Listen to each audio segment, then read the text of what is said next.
guys, welcome back to Haywire Homestead. The snow is still here. It is cold. Well, actually it's not too bad. It's just at freezing. We've been getting up to 40 every day, but then at night it refreezes down into the teens. But I can't take it anymore. I can't. I have to start growing something. So I have this tray. These are from Haas Tools. I have that big tray full of pots with onion seeds. We're trying to grow our onions from seed this time.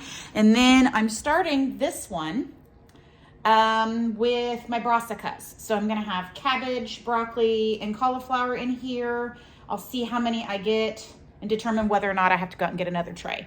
But these are from Haas Tools. Look at, they are nice and heavy. And then the other one that I have, let me turn it around here, is this one. So see, like I said, these are their Haas Tools seed trays. This is a cell tray. These work awesome for when I start my tomatoes. I'm not sure if I want to do my cabbages in them.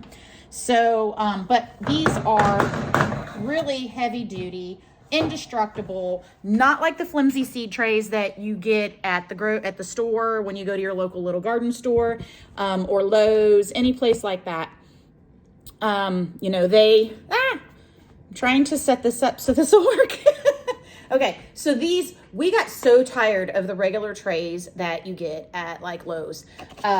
Once we get to where we have, you know, plants of any size before it's planting time, we were really struggling if we needed to move them around or we needed to prune anything, you know, turn them so that way they weren't, you know, bending just one direction toward the sun.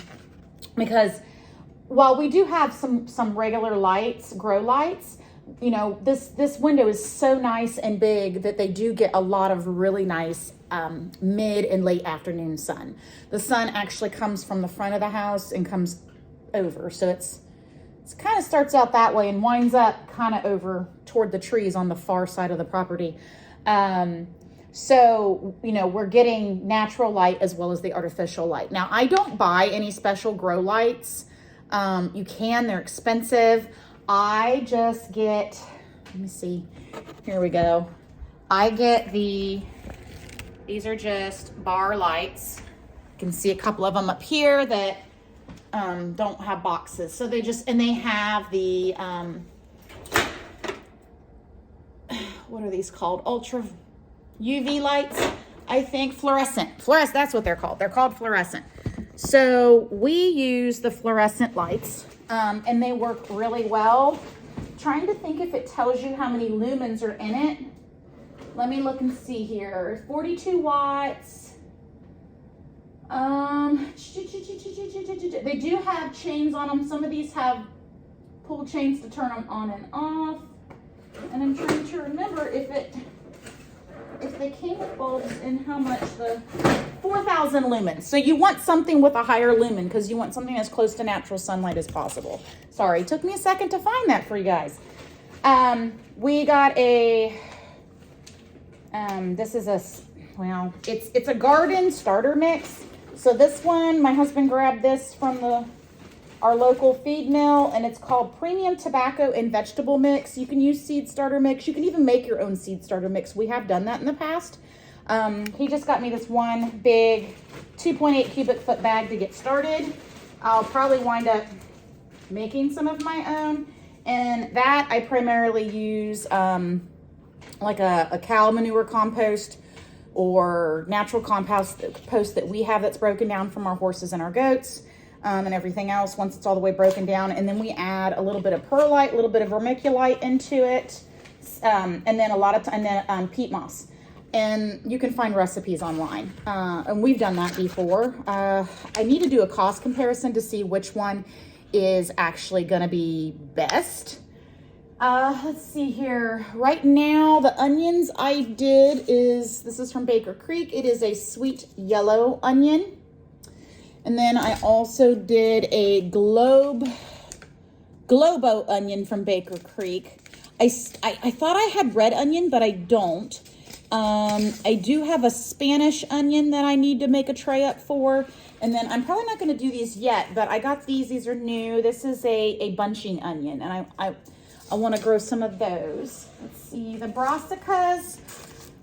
So So I you know, divided everything up into bags. I don't shut my bags because I don't want them to be completely sealed off, even though they should be fine. So we have a couple different, I'm going to have to pick through here and decide which ones I want to do. But I have a Copenhagen from M.I. Gardner cabbage. I have a Napa cabbage from M.I. Gardner. I have Brunswick cabbage from Baker Creek. I have another Chinese cabbage from Baker Creek.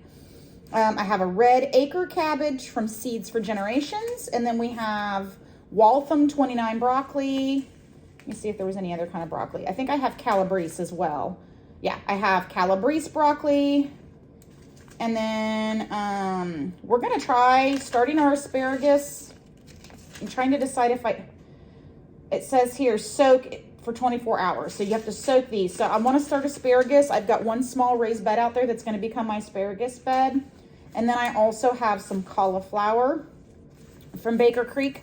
So I'm going to start on those. I'm probably going to wind up having to do more than one tray. I don't think doing one tray is going to be quite enough. So I'm going to work on that, and this is tilting. So I'm sitting here and you're staring at my chest, which is not what we wanted.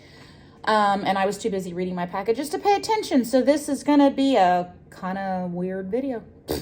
Sorry about that.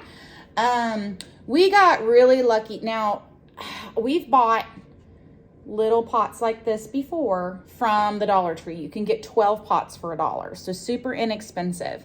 But we actually got really lucky at the bargain bin place, which I've done a video on finding some finds before there, but most of that was edible stuff. We got a box of 200 of these for $7, I think, $5.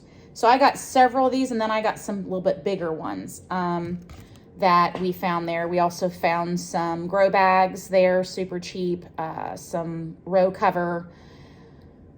And then we found some bird netting, so that way I can keep the birds off of my elderberries because they're always stealing them. All right, but yeah, it's cold, but I can start things. Anytime after February 1st, there's enough daylight. Actually, if you're further south than us, totally can start some things that you can, we could probably go ahead if it wasn't that everything was covered in ice. If I could access the dirt, work it just a little bit, I could actually start the onions and the carrots and some other things outside. They'll take a little bit longer to germinate, but as long as I keep an eye on them, make sure they stay hydrated, they would start. And they're pretty resilient to frost. So those won't be a problem. Same thing with the cabbages, but I do have some frost cover that if I felt like it was just too cold and going to be a really hard frost, that I can save those. But pretty much most of this stuff is going to be going out like mid to late March. We'll be getting planted in the ground, and then mid-March we're going to be starting tomatoes, peppers, eggplant, a lot of those things. And then somewhere in March, into March or so, we're probably going to be putting some greens outside. So our Swiss chard, our kale, and our lettuces. We may try doing some larger pots of some of those items out in the high tunnel, so that way it can protect it a little bit. And then I can move them out whenever I'm ready to plant all the big stuff. We've still got to be able to get into the high tunnel. It's been too cold. We need to get into the high tunnel, pull all of the garden cover off, and then add compost, till it in, and then replace the ground cover, so that way we're ready for the season. That's going to probably be in a couple of weeks. Hopefully we'll have a little bit warmer weather. Plus we're getting a little more sunlight slowly, and then we have a little bit more time. It's kind of hard to do things on my own all the time and when my husband's at work. So hopefully, and then by the time he gets home, most of the time it's dark. So it's kind of hard to go out there and do it in the dark. So very, very hopeful that we can get started on those things. And I wish everyone a successful garden year and happy planting.